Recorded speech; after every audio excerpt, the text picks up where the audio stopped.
Hallo julle. Hallo almal. Die afgelope week lees ek 'n stuk van die bekende skrywer en redakteur Christian Wiman wat 'n baie goeie digter is, 'n Amerikaanse digter. En hy het hierdie poetry tydskrif het hy vir baie lank was hy die redakteur van, so hy het met baie digters te make gekry. En in die tyd wat hy dan nou ook met hierdie werk besig was dit so dat Mary Oliver amper op die kruin van haar gewildheid en bekendheid geraak het. Sy was toe al bejaard, maar Christian Wiman het nie baie van Mary Oliver gedink nie. Hy het gedink sy is iemand wat vir die breë massa skryf. Haar gedigte is maklik toeganklik. Te maklik toeganklik. Te maklik toeganklik. Sy's nie 'n swaar gewig digter nie. So hy het haar nie baie hoog aangeslaan nie.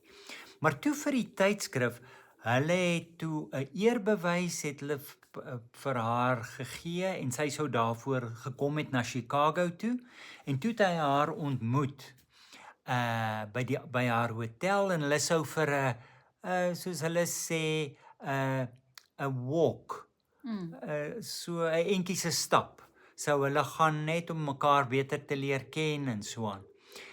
En toe terwyl hulle so loop en Mary gesels, sy het so 'n ouerige jas het sy aangehad want dit was bietjie koud. Terwyl hulle so loop, sien sy hierdie dooie duif in die straat lê. En sy buig en sy tel hom op en sy wys vir Christian waar het die valk hom getref, waar het hy op die grond geland en sy lê amper hierdie duif uit vir hom en dit wat daar gebeur. En toe vat sy die duif en sy sit hom in hierdie jas van haar se sak en die aand was daar 'n skemerkelkie geleentheid soos Christian Wiman sê waarvoor nie hy of sy lus was nie, maar toe hulle daar is, het sy in dieselfde jas daar aangekom en so tussendeur ernstig in die kombuis, het sy weer die duif uit haar sak uitgehaal en daar in die kombuis vir hom verder van die duif vertel en so aan.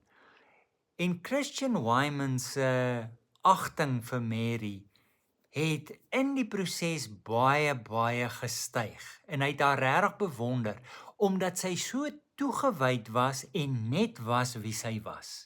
Ja, en want ek dink wat jy gesê het is hy het besef dat dit vir haar gaan oor om aandag te gee. Dis reg. Om werklik waar iets raak te sien en iets te beleef. Ja, En en dit- sy het nie geskryf waarvan gaan mense hou en dan skryf sy dit nie. Nee. Sy het reg uit haar waarnemings en haar belewennisse geskryf en dat mense daarvan gehou het was toevallig so. En dat dit so 'n gemaklike medium was wat mense so maklik kon vat. Ja. Dat dit nie so gelaagd was dat die gemiddelde persoon dit nie kon verstaan nie. Dis reg. En wat ons toe nou aan die dink gesit het is ook in terme van ons eie lewens. Watter mense het ons ontmoet wat 'n mens dalk op 'n afstand beskou het, bewonder het, of dalk 'n ander dink van iemand gehad het Of glad nie van geweet het. of nie van geweet het nie en wat 'n mens dan ontmoet en waar jy aangenaam verras is en waar dit selfs 'n indruk op jou lewe gemaak Ja, het. en 'n verskil maak. Ja. Ja, ek dink jy het nou heelwat gepraat, so kom ek gaan maar eerste. Ja, ek dink 'n mens dink dadelik dan aan mense en eintlik is daar baie. Maar ek dink die een wat eerste by my opgekom het, was 'n baie ou, sy was al op daai stadium 'n bejaarde, was hy Sotho? Ek dink sy was Sotho vrou, ek hoop ek is reg, ons sal dit regstel as dit nie so is nie. Matsepo Kombane. En sy was bekend as 'n as dat sy reën geoes het. En sy was verskriklike interessante mens en 'n vreeslike 'n wonderlike lewensingesteldheid en filosofie rondom oorlewing, rondom armoede. Haar agtergrond was dat sy 'n maatskaplike werker was en in Suid-Afrika se geskiedenis, die era wat sy kon studeer, was dit werklik uitsonderlik Ja. dat sy kon opleiding na skool kry. Maar sy het baie vinnig agtergekom dat dit help nie net as 'n wetenskaplike werker om vir mense kos te gee of jy weet op daai manier na hulle behoeftes om te sien nie. Jy moet hulle bemagtig. En sy het begin met projekte waar sy groentetuine plant en waar sy mense leer, en in Suid-Afrika waar daar nie verskriklik baie water is nie, het sy 'n hele netwerk, sy het haar eie stuk grond gehad, en sy het op die grond het sy 'n tuin uitgelê, wat 'n belewenis was, om te gaan besoek, waar sy basies watersponse, met organiese materiaal, sy het letterlik kamers in die grond ingegrawe, persoonlik, en met baie min hulp, en dan sy dit vol organiese materiaal gemaak, en dan sy vrugtebome daarop geplant.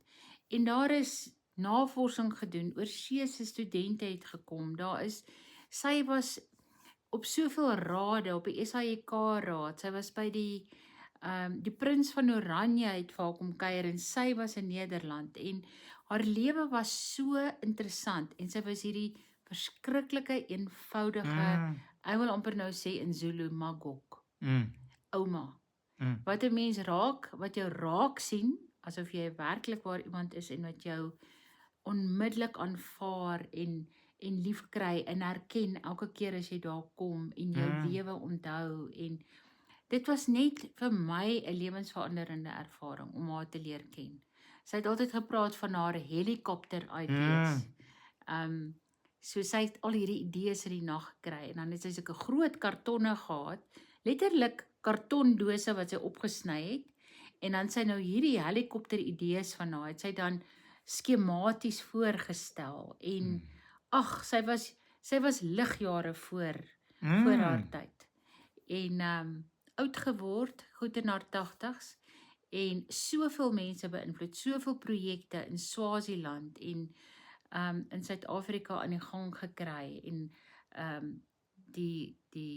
sy het 'n toekenning ontvang van die regering in 2007, maar net so 'n mens, net, en die voorreg om haar te kon ontmoet, en 'n kort stukkie pad saam met haar. En so entoesiasties, dinge het haar nie ondergekry nie. Sy het letterlik vir dekades die reën gemeet, waar sy gebly het.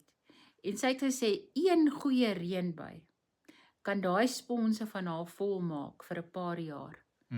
Dan sy nie 'n druppel water verder nodig vir daai bome nie. En hulle het gedra dat hulle takke breek. Dit was 'n ongelooflike belewenis. Ja, en 'n mens word geraak daardeur. Ja. Wanneer ek terugdink aan my lewe, iemand wat snaaks genoeg 'n groot indruk op my gemaak het, ek het nie besef hy het so 'n groot indruk op my gemaak nie, was professor Johan Heinz. Hy het toe ons teologiese opleiding ontvang het hy vir ons dogmatiek en etiek gegee, en dit was nie my gunsteling vak nie. Baie filosofies en so aan. En Prof Heinz was hierdie baie imposante figuur. Hoogs gerespekteer, bekend, een van die hoë bome in die kerk, en om verskeie redes, party mense het hom verskriklik hoog aangeslaan, vir ander was hy regtig 'n steen des aanstoots, so hy was 'n baie publieke figuur. En hy was een van die dosente met wie jy nie kanse gevat het nie, dit is amper asof hy 'n inherente gesag ingeboesem het. So, dit was nie my gunsteling vak nie, maar nou nog dink ek aan dinge wat Prof Heinz gesê het. En die dinge wat ek van hom onthou, is dinge wat iemand jou vertel wat op die platteland groot geword het, en 'n verskriklike aardse geloof en 'n diep menslikheid het. Wat hy met hierdie geweldige kennis en intellek van hom vertaal het dat ek baie keer nog aan dit dink en dit my op subtiele maniere op in rigtings gestuur het. Hy het byvoorbeeld gesê by geleentheid toe hy met ons oor die Heilige Gees gepraat het.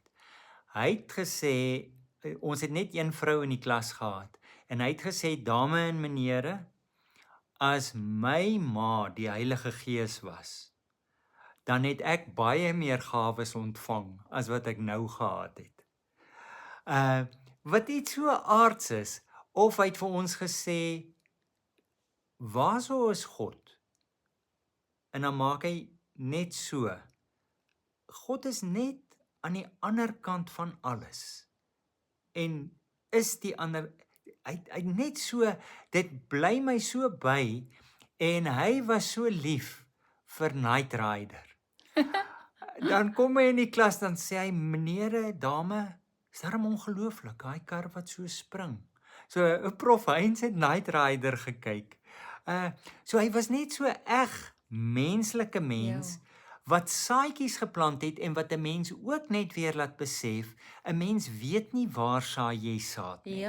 Ja, en ek dink by in albei gevalle, dit gaan oor 'n egte mens. Dis reg. Die belewenis Dis van reg. 'n autentieke egte mens. Ja, En die impak wat dit op 'n mens het. ja.